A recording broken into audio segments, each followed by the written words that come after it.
Hey yo friends, super welcome to this video. Guys, we got some massive updates to Witchfire, plus it's been delayed, as so many other games this year. However, I'm here to share all the details with you guys, so let's do this.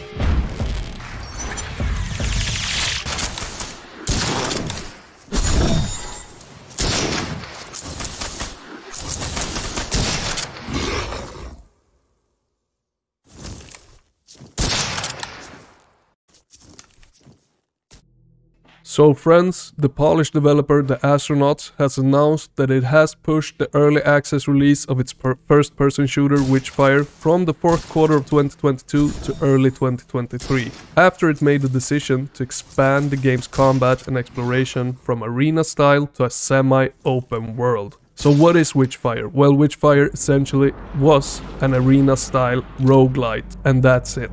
But now it's changed to semi-open world, and let me explain a little more what that actually means.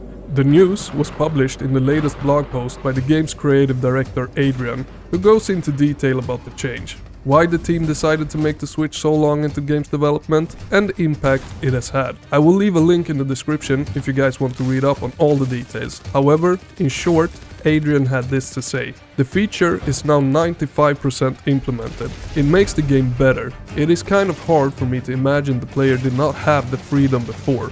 Sure, you can still be trapped by the witch in this or that spot, and some doors will be closed until you find a key. And it might be too dangerous to enter areas closer to the boss before you are ready, but the world is wide open for you to explore in almost any order, and you can both push forward and retreat as you please. So essentially what this means, guys, is that before you were locked in areas, and that meant that everything that you could see around you, you could not use for your advantage. You could not climb it, you could not jump it, you could not fly to it or whatever.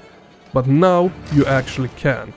The game will be much more freer than it was before. It will not be as locked down, and the traversal in the game has massively changed. And to be honest, I don't mind linear games one bit. Sometimes open world games can get more boring than linear ones due to the long travel distances between missions and etc.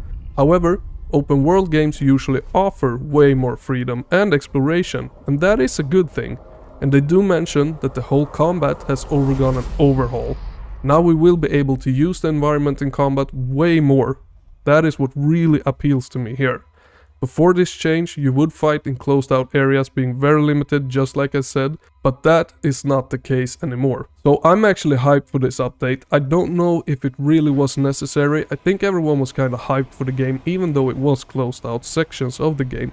It still looks great, it still seemed like it would play fantastic, but if they are so sure that this is the right way to go and that the game will be so much better with this in, well, count me in. I can wait a few more months, it's okay. However, I am very sick of games being delayed all the time. I think that when you give out a release date, you should actually stick to it. If you're not too sure, or if you're not too pleased with what the game is, don't give out a release date until you are 100% sure. Because it feels like these release dates, they don't mean anything anymore. The developers just throw them out and that's it. They can change them, they can push them, they can move them forward. It doesn't matter. It doesn't matter to anyone anymore. But for me, it feels like a promise from the developer. This is when you can expect the game from us. And when they don't keep that, it's like breaking a promise. And that's definitely worth more than what today's world seems to think of it. That's my opinion at it, at least. Don't forget to leave yours down in the comments and let me know, was this the right choice for the game or not? I want to hear your opinions as well. And for more gaming news and details, check this out, friend.